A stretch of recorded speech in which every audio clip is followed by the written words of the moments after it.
Hello dear student, कैसे हो आप सब। मैं आशा करती हूँ आप बहुत अच्छे होंगे। और हाँ बच्चों, आज की जो ये हमारी वीडियो है ये क्लास 8 वर्कबुक जो क्लास 8 की वर्कबुक है, अध्याय 6 यानी कि चैप्टर 6 और सीरीज नंबर 1 यानी कि आज स्टार्ट किया है ये।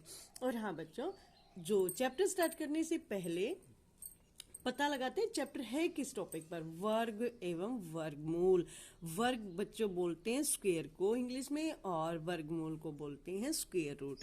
और वर्ग किसे बोलते हैं? वर्ग में सिंपल सी कितनी बिल्कुल नॉर्मल भाषा में बताती हूँ बच्चों, किसी भी नंबर को उसी नंबर से गुणा करना वर्ग होता है। यानी कि 4 को 4 से गुणा कर दिया 16 आ गया, वो उसका वर्ग हो गया।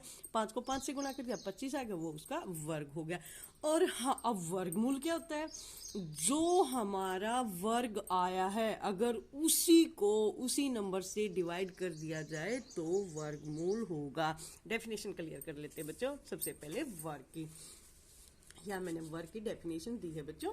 वर्ग किसी भी संख्या को उसी संख्या से गुणा करने पर जो संख्या आती है वह पूर्ण वर्ग संख्या बन जाती है। एग्जाम्पल, 2 को 2 से गुणा किया 4 आ गया, 3 को 3 से गुणा किया 9 आ गया। यानी कि ये वर्ग वही होता है, यानी कि उसी संख्या को उसी से गुणा करना वर्ग हो जाता है। अब स्टार्ट करते हैं। और हाँ बच्चों, वर्ग की डेफिनेशन के बाद एक बहुत इंपॉर्टेंट फैक्ट आपके लिए बच्चों, जो 1 से 10 तक के वर्ग होते हैं ना, वो सबको याद होने चाहिए। बहुत कॉमन सी बात है बच्चों, चाहे इंटेलिजेंट है चाहे थोड़े नॉर्मल बच्चे, आप सबको 1 से 10 तक के जो वर्ग हैं, स्क्वायर है, याद होनी चाहिए। जैसे 1 का वर्ग 1 होता है, 2 का वर्ग 4 होता है, 3 का वर्ग 9 होता है, मतलब इसको स्क्वायर भी बोलते हैं। 4 की स्क्वायर 16 होती है, 5 की स्क्वायर 25, 6 की स्क्वायर 36, 7 की स्क्वायर 49, 8 की स्क्वायर 64, 9 की स्क्वायर 81, 10 की स्क्वायर 100। तो क्लियर बच्चों, आपको 1 से 10 तक के स्क्वायर सबको याद होनी चाहिए। बहुत कॉमन सी बात है। और हाँ, अगर आपको ये 10 तक स्क्वायर याद है तो आप इस चैप्टर को यूं फटाफट कर दोगे। Let us start the chapter. हाँ बच्चों, चैप्टर स्टार्ट करने से पहले अगर अभी तक आपने मेरे चैनल को लाइक, सब्सक्राइब और शेयर नहीं किया है तो please subscribe my channel extraordinary. Okay बच्चों, स्टार्ट। किसी संख्या को उसी संख्या से गुणा करने पर एक संख्या पूर्ण वर्ग संख्या बन जाती है। मैं पहले बता चुकी हूँ वर्ग क्या होता है, उसी संख्या को उसी से गुणा करना वर्ग होता है। 2 को 2 से गुणा किया 4 आ गया, 3 को 3 से गुणा किया 9 आ गया। इनके जो 4 और 9 हो वो पूर्ण वर्ग संख्या होगी। क्लियर? नेक्स्ट क्वेश्चन बच्चों। नेक्स्ट क्वेश्चन है बच्चों, नीचे दी गई सारणी को भरो और पूर्ण वर्ग संख्या पर गोला लगाओ। बच्चों मैंने फिल कर दी, सिर्फ टेबल है बच्चों और कुछ भी नहीं है। देखो 3 की टेबल है, 2 की टेबल है, 2 2 2 4 6 8 10, फिर 3 की टेबल है, फिर 4 की टेबल है, यानी कि 10 तक की टेबल्स है। अब हमें इनमें छांटना है कौन सा पूर्ण वर्ग संख्या। देखो देखो, 1 को 1 से गुणा किया 1 आ गया, ये पूर्ण वर्ग संख्या है। 2 को 2 से किया 4 आ गया, पूर्ण वर्ग संख्या है। 3 को 3 से किया 9 आ गया, पूर्ण वर्ग संख्या है। 4 को 4 से किया 16 आ गया। यानी कि आपको पता होना चाहिए 10 तक के वर्ग, इसीलिए तो मैं बोल रही थी आपको सीधा देख लो। 1 है वर्ग, 2 का 4 है, 3 का 9 है, 4 का 16 है, 5 का 25 है, 6 का 36 है, 7 का 49 है, 8 का 64 है, 9 का 81 और 10 का 100। ये पता लग गया होगा बच्चों। तो आपको 10 के जो वर्गमूल 10 तक याद किया आपको काम आए ना। अगला क्वेश्चन में क्या बोल रहा है वो, क्या रंगीन शेडेड खंडों की संख्या एक पूर्ण वर्ग संख्या है? हाँ यानी हाँ है, सभी तो पूर्ण वर्ग संख्या, क्योंकि उसी नंबर को उसी से मल्टीप्लाई कर रखा है। तुम किस आधार पर कह सकते हो? क्योंकि किसी भी संख्या को उसी संख्या से गुणा करने पर वह संख्या पूर्ण वर्ग संख्या बन जाती है। हो गया डेफिनेशन। किस आधार पर का? क्योंकि उसी संख्या को उसी से गुना किया हुआ है। इसमें भी आपको वही ट्रिक काम आएगी जो सेकंड क्वेश्चन है। नीचे दिए गए पैटर्न्स को समझो और सारणी को भरो। ये देखो, उसने एक बॉक्स बनाया है, एक खाना एक, जितनी इधर खाने हो उधर उतने ही इधर, यानी कि इधर से भी एक है इधर से भी एक। 1 को 1 से गुना किया तो 1 आ गया हमारा, यानी कि 1 का स्क्वायर। इधर कितने खाने? 1 2, यानी कि इधर भी 2 है, 1 2, 2 को 2 से गुना किया 4 आ गया, यानी कि 2 की स्क्वायर है। मतलब क्लियर सी बात है बच्चों, जितने हमारे पास है जो क्षेत्रफल है उतने हमें खाने बनाने पड़ेंगे। यहाँ देखो, इसका जो 3 की स्क्वायर है 9, 4 की 16, 5 की 25 है, 6 की 36 और 7 की 49, 8 की 64, ये सब के जो है स्क्वायर दे रखे हैं। अब जो स्क्वायर दिया हुआ है 2 की 4 हो गए तो हमारे 4 खाने हो गए, और जो 9 है तो 9 की 3 की स्क्वायर है 9, तो हमने 9 खाने बनाए। नेक्स्ट है 4, जो 4 की स्क्वायर है उसके लिए हमने 16 खाने बनाए। और सेम इसी तरह से बच्चों 5 के लिए मैंने 5 की स्क्वायर है 25, यानी कि 25 खाने बनाए। 6 की स्क्वायर है 36 खाने बनाए। 7 की स्क्वायर है तो 49 खाने। यहाँ बच्चों मैंने बॉक्स में आप देख लेना, मैंने बिल्कुल फिल कर रखी है जितना हमारा जिस नंबर का स्क्वायर है और जो स्क्वायर हमारा आया, जैसे 36 है तो इसमें 36 खाने, 49 है तो 49 खाने, 64 है तो 64 खाने। जितना हमारा स्क्वायर आता है उतने में खाने बनाने पड़ेंगे। इसमें 81, इसमें 100, इसमें 121 और इसमें 144, 169, 196 और जो 225 लास्ट का है 16 की स्क्वायर, यानी कि 16 को 16 से मल्टीप्लाई किया 256, यानी कि हमारे खाने हैं 256। हो गया क्लियर बच्चों? Next question. अब वो हमसे क्या पूछ रहे हैं, जो हमने पहले जो क्षेत्रफल निकाले हैं सारणी से क्षेत्रफल एरिया, क्षेत्रफल को इंग्लिश में एरिया बोलते हैं बच्चों, के इकाई स्थान के अंकों को समूह ए में लिखो। अगर आपको 1 से 20 तक 1 से 10 तक के वर्गमूल याद हैं तो आप फटाफट लिख लोगे। देखो यहाँ हम देखते हैं। अब यहाँ देखो उसने कहा ना कि क्वेश्चन में कहा है सारणी से क्षेत्रफल के इकाई के स्थान पर, जो इकाई के स्थान पर आए हैं उनके हमें अंक लिखने हैं। 1 के पे 1 आया, 2 के पे 4 आया, जो 2 का स्क्वायर था वो हमारा 4 आया, 3 का स्क्वायर था इकाई का अंक 9 आया, 4 की स्क्वायर में हमारा 6 आया, 5 की स्क्वायर में 5 आया, 6 की स्क्वायर में 6, 7 की स्क्वायर में 9, 8 की स्क्वायर में 4, 9 की स्क्वायर में 1, 10 की स्क्वायर में 0। तो पता लग गया होगा आपको स्क्वायर जो करने जो हमारा नंबर आता है ना उसने सिर्फ इकाई का अंक पूछा है बच्चों, इकाई का अंक। सेम इसी तरह से और हाँ यही रिपीटेशन चलती रहती है। यहाँ देखो जैसे 11 की स्क्वायर है इसका हो गया 121, फिर से 1 आ गया, ठीक है, और 12 की स्क्वायर है 144, फिर से 4 आ गया, यानी कि यही रिपीटेशन चलती रहती है। अब क्वेश्चन देखते हैं, मैंने वहां सोल्व करके दिखाया 1, 4, 9, देखो 1 के में 2, 2 का इकाई का अंक, 3 के में 3 इकाई का अंक, और 4 के में 4 चौक 16, यानी कि 6 लिख दिया इकाई का अंक, 5 के में 5 50, 25, 25 का 5 आ गया इकाई का अंक, और 6 का 6 36, 36 का 6 आ गया इकाई का अंक, 49, 49 का यानी कि 9 आ गया, और 8 64, 64 का 4 आ गया, 9 में 81, 81 का 1 हो गया, और 10 10 250, 100 का 0 आ गया। क्लियर बच्चों? Next question. 0 से 9 तक के उन अंकों को छांटिए जो ए के समूह में नहीं आए। इन अंकों का एक नया समूह भी बनाओ। देखो आपको पता लग गया ना, मैंने पहले ही लिखा बच्चों जिस संख्या के यहाँ देखो डेफिनेशन मैंने लिखी हुई है, जिस संख्या का इकाई का अंक, यानी कि जब हम कोई भी संख्या को किसी भी संख्या का वर्ग निकालते हैं ना, उसका लास्ट डिजिट 1 आ जाए, 4 आ जाए, 5 आ जाए, 6 आ जाए, 9 आ जाए, तो वह संख्या पूर्ण वर्ग संख्या हो सकती है। लेकिन जिसका लास्ट डिजिट 2 आ जाए, 3 आ जाए, 7 आ जाए, 8 आ जाए, तो वह पूर्ण वर्ग संख्या नहीं हो सकती। क्लियर बच्चों? अगर किसी का लास्ट डिजिट ये है तो पूर्ण वर्ग संख्या नहीं हो सकती, और किसी का लास्ट डिजिट ये है तो वह पूर्ण वर्ग संख्या हो सकती है। क्लियर? अब स्टार्ट करते हैं। तो हमारे जो पहले उसमें जो सारणी में लिखे, हमें समूह में लिखे, वो कौन से नंबर नहीं आए? 2 नहीं आया, 3 नहीं आया, 7 नहीं आया, 8 नहीं आया, क्योंकि ये पूर्ण वर्ग संख्याओं के अंक नहीं है। लास्ट डिजिट जिनका ये होगा वो पूर्ण वर्ग संख्या नहीं होंगी। नेक्स्ट क्वेश्चन है 11 से 20 तक की संख्याओं के वर्ग लिखो। वर्ग लिखना वो आपको याद होना चाहिए। 11 की स्क्वायर का 121, 12 की स्क्वायर का 144, 13 की स्क्वायर का 169, 14 की स्क्वायर का, यानी कि उसी को उसी से गुणा करना हो और कुछ भी नहीं है। जैसे 20 की स्क्वायर है, 20 को 20 से गुणा किया 400 हो गया। नेक्स्ट क्वेश्चन, इन वर्ग संख्याओं के इकाई स्थानों को ध्यान से देखो। क्या इनके इकाई स्थान पर समूह बी के अंक हैं? बी में हमारे पास 2, 3, 7, 8 है। देखो इसमें 2 3 7 8 कहीं भी नहीं है, क्योंकि 2 3 7 8 जिसके लास्ट में होगा वो वर्ग संख्याएं हो ही नहीं सकती। नेक्स्ट क्वेश्चन बच्चों, अब है क्या जिन संख्याओं के इकाई के स्थान पर b के अंक आते हुए पूर्ण वर्ग संख्याएं हो सकती हैं? नहीं हो सकती, क्योंकि हम क्लियर कर चुके हैं, क्योंकि जिस संख्या का इकाई का अंक 2 3 7 8 होगा वो पूर्ण वर्ग संख्या नहीं हो सकती। तो क्या 62 पूर्ण वर्ग संख्या हो सकती है? नहीं हो सकती, क्योंकि इसका जो लास्ट नंबर है वो 2 है, और हमें पता है 2 जिसका लास्ट डिजिट होगा वो पूर्ण वर्ग संख्या नहीं हो सकती। नेक्स्ट क्वेश्चन,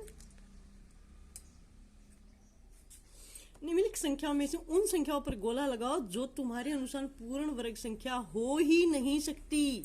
देखते हैं, 38 हो ही नहीं सकती, क्योंकि देखो मैंने पहले क्लियर बताया ना बच्चों, 2 3 7 8 जिसका लास्ट डिजिट ये होगा वे पूर्ण वर्ग संख्या होंगी, अदरवाइज नहीं। जिसका 8 आया तो ये पूर्ण वर्ग संख्या हो ही नहीं सकती। 4 आ गया तो हो सकती है, 2 हो ही नहीं सकती, 5 हो सकती है, 7 हो ही नहीं सकती, 0 आगे हो सकती है, 4 भी हो सकती है, और जो 3 है हो ही नहीं सकती। यानी कि जिसका लास्ट डिजिट 2 3 7 8 होगा वो पूर्ण वर्ग संख्या हो ही नहीं सकती। नेक्स्ट, ऐसी कोई 5 संख्या लिखो जो पूर्ण वर्ग नहीं हो सकती। आप अपनी मर्जी से भी कुछ भी लिखो जो पूर्ण वर्ग संख्या नहीं हो सकती। मैंने यहाँ लिखा 48 228 442 557 462, क्योंकि इनका लास्ट डिजिट 8 है तो हो ही नहीं सकती, लास्ट डिजिट 8 हो ही नहीं सकती। 2 आ गया तो हो ही नहीं सकती पूर्ण वर्ग, 7 आ गया तो भी पूर्ण वर्ग संख्या नहीं हो सकती, 2 आ गया तो भी पूर्ण वर्ग संख्या नहीं हो सकती। फिर से रिपीट, जिस संख्या का आखिरी अंक 2 3 7 8 होगा वो पूर्ण वर्ग संख्या नहीं हो सकती। क्लियर बच्चों? नेक्स्ट क्वेश्चन, अब हमारा क्वेश्चन है 1 से 10 में सम संख्या और उनके वर्ग के इकाई स्थान को देखो। क्या प्रत्येक सम संख्या का वर्ग एक सम संख्या? 1 से 10 तक की सम संख्या हमारे पास कौन सी है? 2 4 6 8 और 10। 2 की स्क्वायर 4, 4 की 16, 6 की 36, 8 की 64, 10 की 10। अब वो कह रहा है क्या जो इनके वर्ग आए हैं वो भी सम संख्या है? सम संख्या है, या 4 सम है, 6 सम है, 6 सम है, 4 भी सम है, 0 भी सम है। हो गया। अब देखो 1120 में कुछ ऐसे उदाहरण लिखो, 11 से 20 तक के कुछ देखो। 12 की स्क्वायर उसका 144 आया तो ये भी सम है।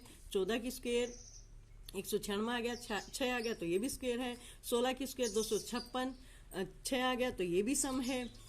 18 की स्क्वायर 324 यानी कि 4 सम है। 20 की स्क्वायर 400 ये भी सम है। क्लियर सी बच्चों, ये निष्कर्ष हमारा क्या निकला कि सम संख्या का वर्ग करने पर आंसर भी सम संख्या ही आएगा। किसी भी सम संख्या को अगर हम किसी भी सम संख्या को किसी भी सम संख्या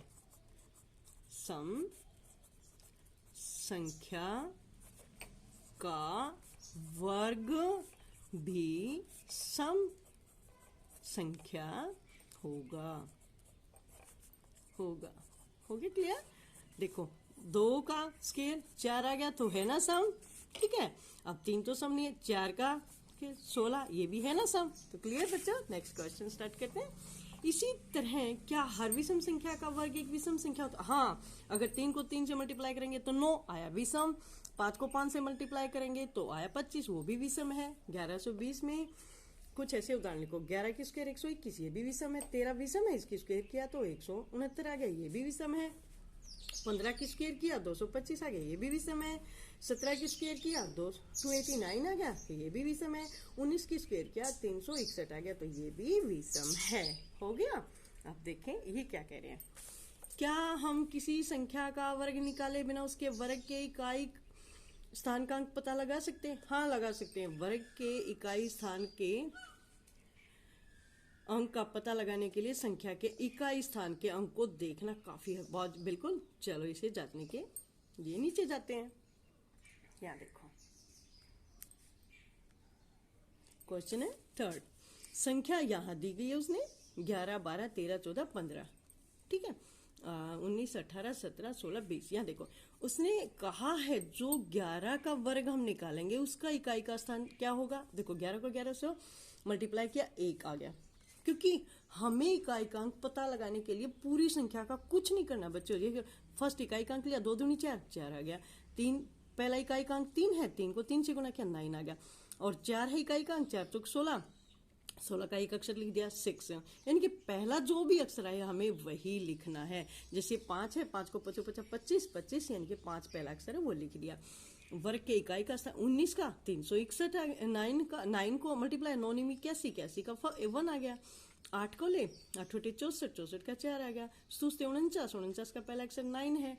और 6 36, 36 का पहला अक्षर 6 है। 20, 20 की मल्टीप्लाई की 400, 400 का पहला अक्षर 0 है। क्लियर बच्चों? Next question.